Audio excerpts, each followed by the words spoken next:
Assalamualaikum warahmatullahi wabarakatuh. Selamat siang dan shalom.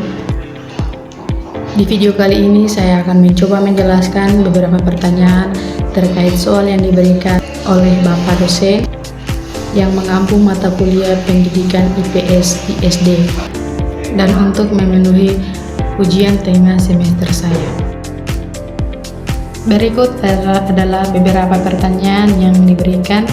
Yang pertama, bagaimana Anda menjelaskan hakikat dan tujuan utama pembelajaran IPS di SD kepada seorang teman sebaya atau calon guru agar ia dapat memahami pentingnya mata pelajaran ini? Yang kedua, jelaskan ruang lingkup mata pelajaran IPS di SD serta berikan contoh fungsi yang bisa terlihat dalam kehidupan sehari-hari siswa. Yang ketiga, ceritakan secara singkat bagaimana perkembangan kurikulum IPS di Indonesia memengaruhi pembelajaran IPS di SD menurut Anda. Perubahan apa yang paling penting? Yang keempat, apa yang dimaksud dengan pendekatan tematik integratif dalam pembelajaran IPS di SD? Berikan satu contoh dan tema sederhana yang dapat menggabungkan konsep dari beberapa disiplin IPS. Dan yang terakhir atau yang kelima, apa yang Anda ketahui tentang teori Piaget, Vygotsky, atau Brunner? Jelaskan bagaimana teori-teori tersebut dapat diterapkan dalam kegiatan pembelajaran IPS di SD, sertakan contoh aktivitas yang sesuai. Oke, untuk jawaban yang pertama menurut saya, dengan menjelaskan hakikat pembelajaran IPS di SD adalah mempelajari tentang bagaimana kehidupan manusia bermasyarakat dan bagaimana cara orang berinteraksi, bekerja sama, dan memecahkan masalah sosial di lingkungan sekitar mereka. Dengan tujuan agar siswa mengenal lingkungan sosialnya dan punya sikap peduli, tanggung jawab, dan bisa berperan aktif dalam masyarakat. Dan intinya, dengan adanya pembelajaran IPS, guru dapat mengajarkan anak-anak supaya mereka dapat mengerti bagaimana cara hidup bermasyarakat, agar mereka tidak hanya paham tentang pelajaran, tetapi juga mereka bisa bekerja sama, saling menghargai, dan peduli antara satu dengan yang lain. Untuk jawaban yang kedua, ruang lingkup mata pelajaran IPS di SD mencakup manusia, tempat, dan lingkungan yang mana mempelajari mengenai interaksi antara manusia dan lingkungan, termasuk geografi dan kehidupan sehari-hari. Waktu dan keberlanjutan dan juga perubahan, yakni memahami konsep waktu, perubahan sosial, dan keberlanjutan dalam kehidupan bermasyarakat. Yang ketiga, sistem sosial dan budaya, yaitu mempelajari tentang sosial, budaya, dan interaksi antar individu dan kelompok dalam masyarakat. Dan yang keempat, perilaku ekonomi kesejahteraan, yaitu memahami dasar-dasar ekonomi dan bagaimana manusia memenuhi kehidupannya. Contoh fungsi IPS dalam kehidupan sehari-hari siswa yaitu yang pertama, meningkatkan kesadaran sosial, yakni dengan memahami perbedaan sosial, budaya, dan masyarakat. Yang kedua, membantu memecahkan masalah sosial, yaitu menganalisis masalah sosial serta menemukan solusi yang tepat. Yang ketiga, mengembangkan keterampilan berpikir serta mendorong partisipasi aktif dalam masyarakat. Untuk jawaban yang ketiga, perkembangan kurikulum IPS di Indonesia telah membawa banyak perubahan dalam cara pembelajaran IPS di SD. Pada awalnya, IPS diajarkan secara terpisah berdasarkan disiplin ilmu seperti geografi, sejarah, dan ekonomi, sehingga pembelajaran ini lebih menekankan pada hafalan, pengetahuan, dan fakta. Namun, seiring berjalannya waktu, kurikulum berubah menjadi tematik dan integratif, terutama sejak kurikulum 2013 dan kurikulum Merdeka. Dalam kurikulum ini, pembelajaran IPS lebih menekankan pada keterkaitan antara konsep dan penerapan dalam kehidupan nyata.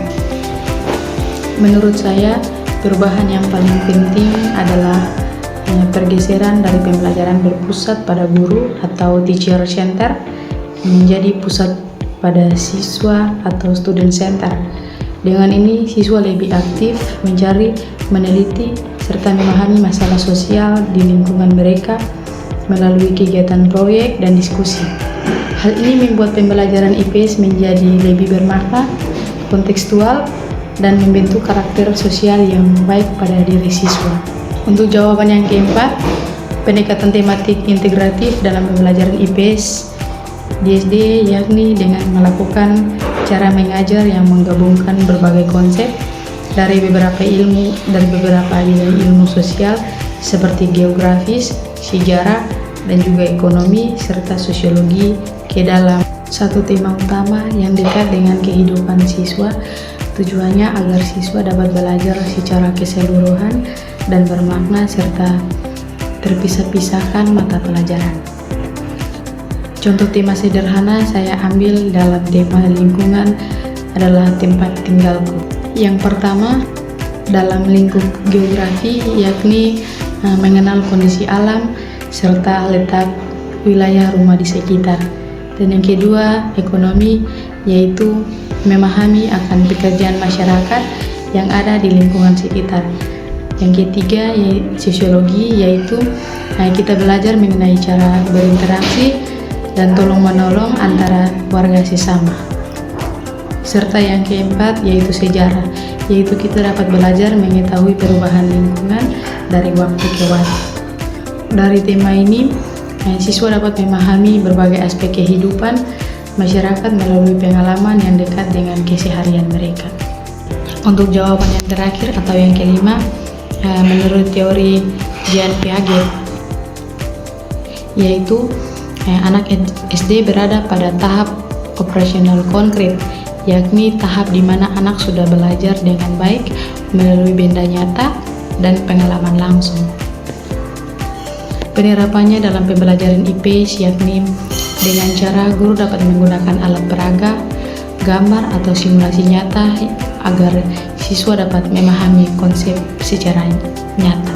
Dan untuk contoh aktivitasnya yaitu siswa dapat diajak bermain peran menjadi seorang pedagang dan seorang pembeli di pasar mini untuk bagaimana memahami kegiatan ekonomi pada masyarakat.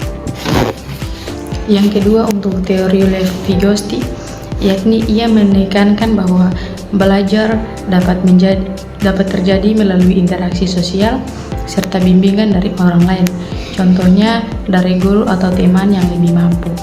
Konsep pentingnya yaitu zona of proximal development dan scaffolding atau bantuan sementara. Untuk penerapannya dalam IPS yaitu guru dapat mendorong kinerja kelompok, diskusi, serta tanya jawab agar siswa bisa saling belajar bersama. Contoh aktivitasnya yaitu siswa dapat berdiskusi dalam kelompok mengenai peran dalam anggota masyarakat di lingkungan tempat siswa berada, contohnya petani, guru, bahkan polisi. Yang ketiga, mengenai teori Jerome Bruner. Pendapatnya bahwa belajar dapat terjadi dalam 3 tahap, yaitu tahap yang pertama yaitu tahap enaktif atau melalui tindakan langsung, yang kedua ikonik atau melalui gambar, yang ketiga simbolik yaitu melalui bahasa dan konsep. Penerapannya dalam pembelajaran IPS yaitu siswa yang pertama-tama mengamati kegiatan gotong royong di lingkungan atau enaktif, lalu siswa dapat melihat gambar atau video kegiatan yang langsung di sosial atau ikonik, dan siswa dapat menulis laporan tentang pentingnya gotong royong atau simbolik. Melalui teori-teori ini dapat membantu guru IPS di SD dalam merancang pembelajaran yang aktif, bermakna, dan sesuai dengan perkembangan berpikir anak agar mereka dapat mudah memahami kehidupan sosial yang ada di sekitar mereka.